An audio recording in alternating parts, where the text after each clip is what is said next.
শেখ হাসিনার বিরুদ্ধে রায়ের তারিখ ঘোষণা বৃহস্পতিবার। ট্রাইব্যুনালে নিরাপত্তা জোরদার, বিভিন্ন স্থানে গাড়িতে আগুন, সেনা মোতায়েন চেয়ে সেনা সদরকে সুপ্রিম কোর্টের চিঠি। গণভোটের আড়ালে পরাজিত শক্তিকে পুনর্বাসনের ষড়যন্ত্র চলছে কিনা প্রশ্ন তারেক রহমানের। বললেন, কোন নির্দিষ্ট দলের এজেন্ডা বাস্তবায়নে জুলাই অভ্যুত্থান হয়নি। বৃহস্পতিবার জাতির উদ্দেশ্যে ভাষণ দেবেন প্রধান উপদেষ্টা। একটি ঐতিহাসিক নির্বাচন আয়োজনে প্রস্তুতি নিচ্ছে সরকার, কানাডীয় প্রতিনিধি দলকে তথ্য।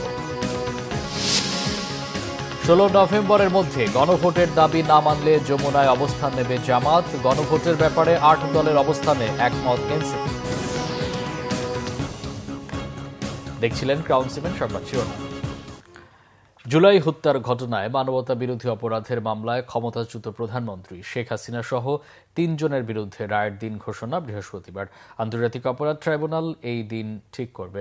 স্বচ্ছ ও স্বাভাবিক প্রক্রিয়ায় বিচার চলছে জানিয়ে রায়ে অভিযুক্তদের সর্বোচ্চ সাজার প্রত্যাশা ব্যক্ত করেছেন প্রসিকিউটর মিজানুর ইসলাম।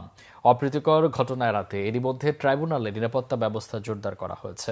বুধবার ট্রাইব্যুনাল এলাকা পরিদর্শন করেন আইজিপি বাহারুল আলম। গালমান শফির রিপোর্ট।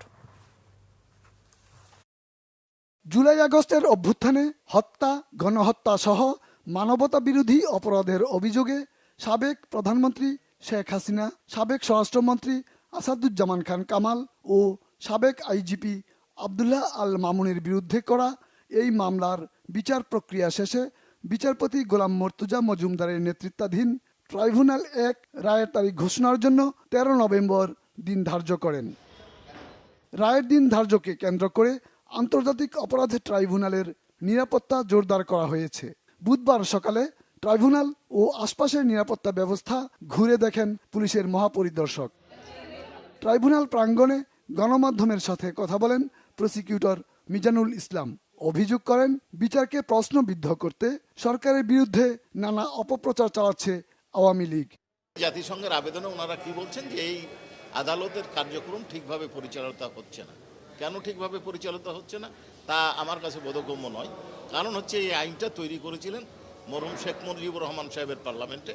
তো তাদের তৈরি করা আইন এবং অনুপস্থিতিতে কিভাবে বিচার চলবে সেই প্রক্রিয়াটা তারাই তৈরি করেছেন। তো সেইখানে সেই প্রক্রিয়া অনুসরণ করে বিচার কার্যক্রম পরিচালিত হচ্ছে। এখন এই ক্ষেত্রে অনিয়ম কি হচ্ছে সেটা যদি ধরাতে হয় তাহলে আসামিকে উপস্থিত হতে হবে। উপস্থিত হয়ে আবেদন করে বলতে হবে যে এইখানে এই অনিয়ম হচ্ছে, এখানে এই অনিয়ম হচ্ছে, এখানে অনিয়ম। পলাতক আসামি পক্ষে অন্য কোনো ব্যক্তি কোনো কথা বলার সুযোগ নাই, শুধুমাত্র স্টেট ডিফেন্স লয়ার ছাড়া। কারণ নিয়ন্ত্রণাধীন হয়ে নয়, ট্রাইব্যুনাল স্বাধীনভাবে কাজ করছে জানিয়ে রায়ে ন্যায় বিচার